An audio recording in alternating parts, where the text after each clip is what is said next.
सकाळच्या वेळी नीता तिच्या नवऱ्याला म्हणाली की ऐका ना, तो न्यूजपेपर बाजूला ठेवा, मला तुमच्यासोबत काहीतरी बोलायचं आहे।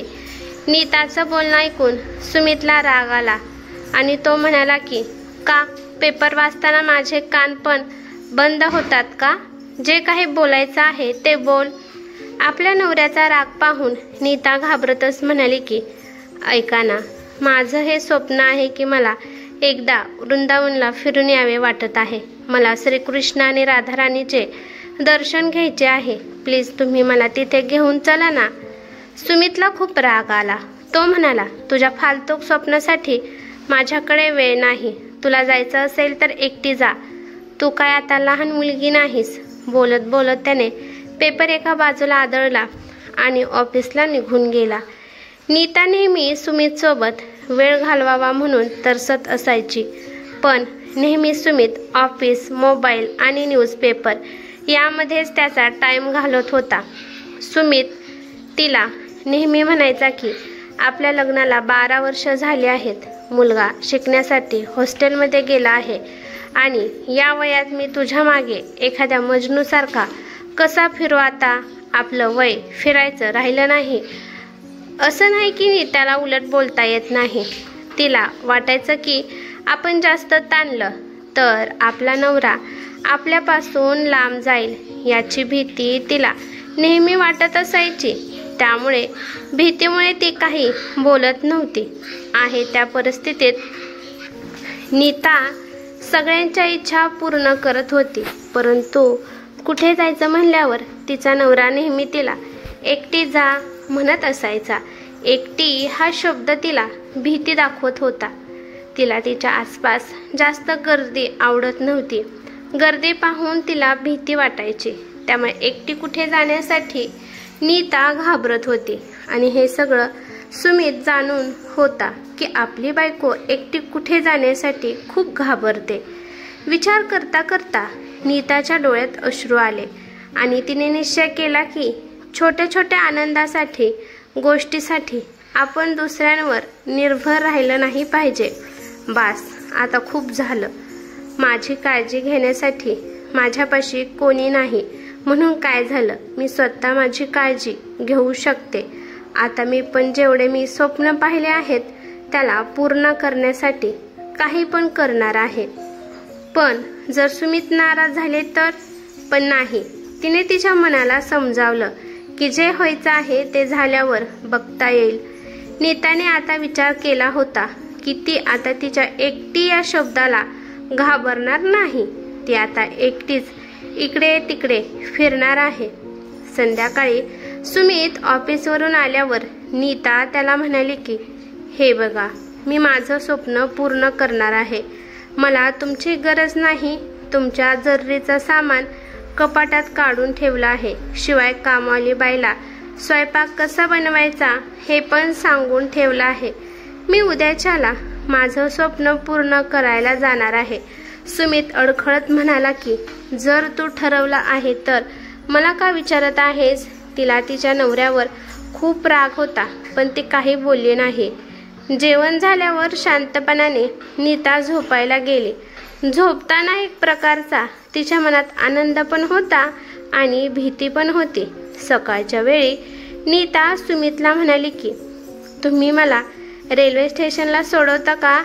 सुमित रागाने म्हणाला की शहरातील रिक्षांचा काय जाळ झाला आहे का? तू जा, मी येणार नाही। आज नीताने हिंमत हरली नव्हती, तिने तिच्या मनाला खूप समजावलं होतं। आज तिने आत्मविश्वासाने घराच्या बाहेर पाऊल टाकले होते। रेल्वे स्टेशनला पोहोचल्यावर तिने वृंदावनचे तिकीट काढले आणि तिच्या सीटवर जाऊन बसली। सीटवर बसल्यावर तिचं हृदय धडधड करू लागलं। शेजारच्या अनोळखी माणसांना पाहून तिच्या मनात एक भीती निर्माण झाली होती। तिची भीती तिच्या चेहऱ्यावर दिसू नये म्हणून ती तिच्या मनाला खूप समजावत होती। नीताने तिच्या बॅगेमधून एक पुस्तक काढलं आणि पुस्तकामध्ये बुडून जाण्यासाठी प्रयत्न करू लागली। गाडी चालू झाली।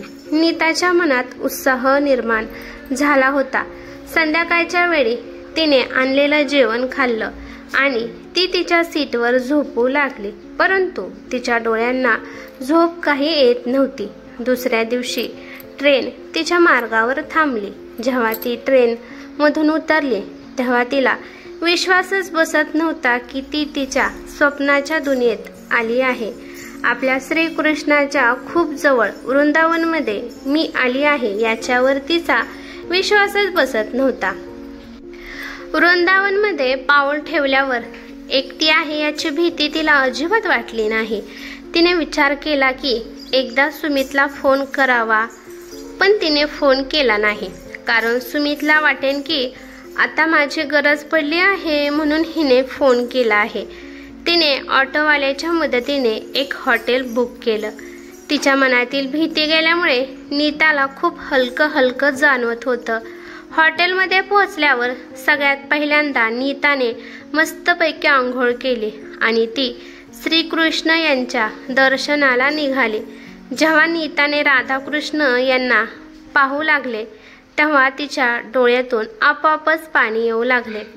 तिला विश्वासच बसत नव्हता की ज्या मंदिराला आपण फक्त मोबाईलमध्ये, टीव्हीमध्ये पाहत होतो त्या मंदिरामध्ये आपण येऊन यांचे दर्शन घेत आहोत. श्री राधाकृष्ण यांचे दर्शन घ्यायचे हे तिचे स्वप्न होते आणि आज तिचे स्वप्न पूर्ण झाले आहे. हे तिच्यासाठी खूप महत्त्वाचं होतं. त्यानंतर नीता अनेक ठिकाणी गेली. सगळीकडे वेगवेगळ्या प्रकारचे दुकाने लावलेली होती. तिथेच तिला एक म्हातारी बाई दिसली. ती म्हातारी बाई बांगड्या विकत होती. बांगड्या बघत असताना नीता वारंवार त्या आजीकडे पाहत होती. ती आजी म्हणाली, काय झालं बाळा, तू सारखीच माझ्याकडे का पाहत आहेस? नीता घाबरून म्हणाली की काही नाही आजी, मी तर फक्त अशीच बघत होते. त्या आजीबाई हसल्या आणि म्हणाल्या की मला आजी म्हणत आहेस आणि मलाच घाबरत आहेस? सांग, तुला काय बोलायचं आहे? नीता म्हणाले की आजी, तुम्ही या वयात पण का काम करत आहात? आजी हसल्या आणि म्हणाल्या की बाळा, एवढ्या वर्षातून मला फक्त तूच माझ्या आयुष्याबद्दल विचारलं आहे. आजी सांगू लागली, मी पूर्ण आयुष्य माझ्या परिवारावर अर्पण केलं. मुलं मोठी झाली, त्यांचे लग्न झाले. म्हातारपणात आता नवऱ्यासोबतच गप्पा माराव्या, परंतु नवऱ्यासोबत काही बोलून फायदा नाही. त्यामुळे एका जागी बसून विचार करण्यापेक्षा इथे येऊन मी बांगड्या विकत असते. तेवढाच माझा वेळ चांगला जातो. माझी पहिल्यापासूनच इच्छा होती की स्वतःचा काहीतरी व्यवसाय करावा, म्हणजे कोणापुढे पण हात पसरावे लागणार नाहीत. त्यानंतर त्या आजी नीताला बांगड्या घालू लागल्या. नीता म्हणाली, आजी, तुम्हाला भीती वाटली नाही का की घरातील तुम्हाला काय बोलतील आणि जर तुमचं दुकान नाही चाललं तर मग घरातील काय म्हणतील? अशी भीती तुम्हाला कधी वाटली नाही? आजी म्हणाल्या, पोरी, दुकान नाही चाललं म्हणून काही होत नाही आणि घाबरायचं कशामुळे? आयुष्यभर तर घाबरतच आली आहे. वडिलांना, भावाला, नवऱ्याला आणि मुले मोठे झाल्यावर मुलांना. आयुष्यभर आपण स्त्रिया फक्त यांच्या खाली दाबूनच राहतो. त्यामुळे आपल्या इच्छा, आपले स्वप्न याच्यावर आपण माती टाकून देतो. आपल्या मनातील भीती काढायची असेल तर आपण सफल नाही झालो तरी चालतं. आपण जर घाबरत राहिलो तर ही दुनिया आपल्याला जगू देत नाही. असफल ही यशाची पहिली पायरी आहे. आजीचं बोलणं ऐकून नीताला आठवलं की ती जेव्हा पण सुमितला ती म्हणत असायची की मला पण काहीतरी नोकरी करायची आहे, तेव्हा तो तिच्या बोलण्यावर तिची टिंगल उडवत असायचा. तो तिला म्हणायचा की तू कधीच सफल होत नसतेस, तू तर आयुष्यभर किचनमध्येच राबणार आहेस.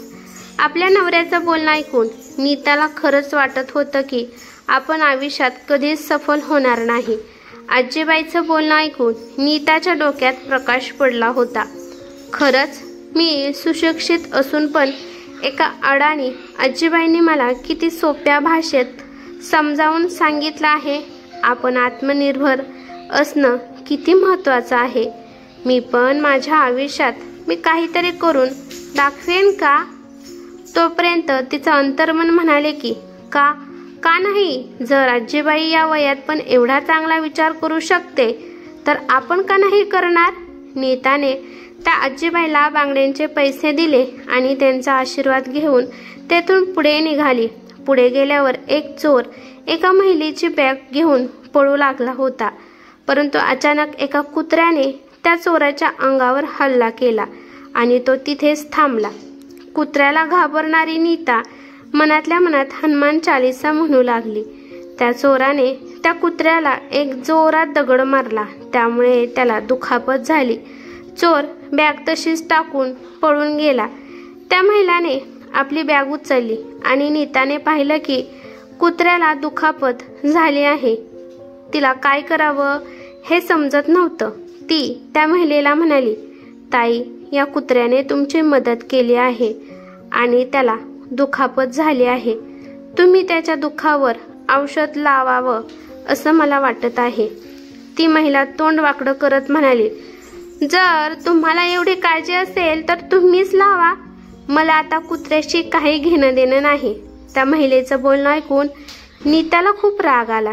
ती म्हणाली की किती स्वार्थी माणसे आहेत. ज्या कुत्र्यामुळे तिची बॅग मिळाली त्याच कुत्र्याला तिने साधं वळून सुद्धा पाहिलं नाही. पोटाला लागल्यामुळे कुत्र्याला तेथून उठता येत नव्हतं. नीता तेथून गेली आणि मेडिकलमधून कुत्र्याच्या जखमेला लावण्यासाठी औषध घेऊन आली. घाबरत घाबरत नीता कुत्र्याला औषध लावू लागली. औषध लावत असताना ते कुत्रं गीताच्या हाताला चाटू लागलं, जणू ते तिला धन्यवाद म्हणत आहे. नीताने तिच्या बॅगेमधून बिस्किट काढलं आहे, त्या कुत्र्याच्या पुढे टाकलं आणि त्यानंतर ती तेथून जाऊ लागली. थोडं पुढे गेल्यावर तिला समजलं की ते कुत्रं तिच्या मागे येत आहे. नीता विचार करू लागली की या कुत्र्यासाठी थोडीशी मया काय दाखवली तर ते लगेच कुत्रा आपली रक्षा करण्यासाठी धावत येत आहे. ट्रेनमध्ये बसेपर्यंत ते कुत्रं तिच्या पाठीमागे होतं. ट्रेनमध्ये बसल्यावर कुत्रं तिच्या खिडकीच्या बाहेर तिच्याकडेच पाहत शेपूट हलवत होतं. तिला हे क्षण खूप महत्त्वाचे वाटत होते, जणू ते कुत्रं तिला पुढच्या आयुष्यासाठी आशीर्वाद देत आहे असं तिला त्याच्या डोळ्यात दिसत होतं. तिची भीती तिने तिथे सोडली आणि आनंदाने ती तिच्या घरी निघाली. देवाच्या कृपेने एक नवीन नीता बनून घरी आली. आल्यावर तिने थोड्या वेळ आराम केला आणि घरातला पसारा व्यवस्थित केला. संध्याकाळी सुमित कामावरून आला आणि त्याला कळाले की नीता आली आहे आणि आता ती वृंदावनमध्ये काय घडलं की बोरिंग कहाणी मला सांगत सुटेल. परंतु सुमितने जसा विचार केला तसं काहीच घडलं नाही. यावेळेस नीता एकदम शांत होती. ती सुमितला एवढीच म्हणाली की मी जेवण बनवलं आहे, जेव्हा भूक लागेल तेव्हा मला सांगा.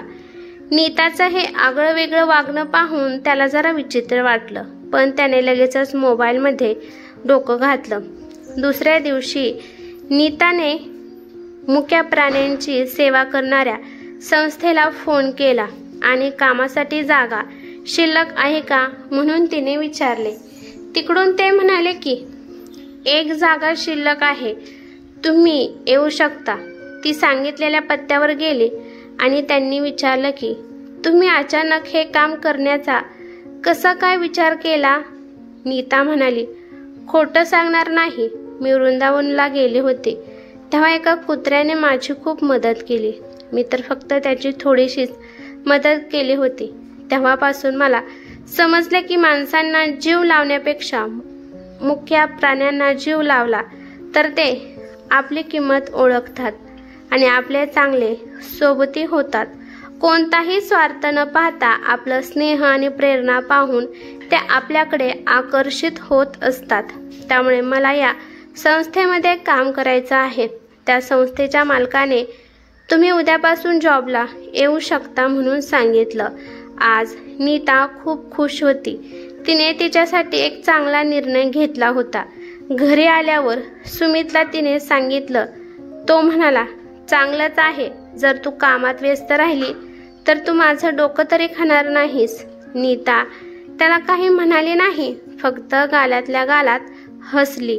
मन लावून नीता काम करू लागली आणि जे घायाळ पक्षी प्राणी येत होते त्यांची ती मनापासून काळजी घेत होती.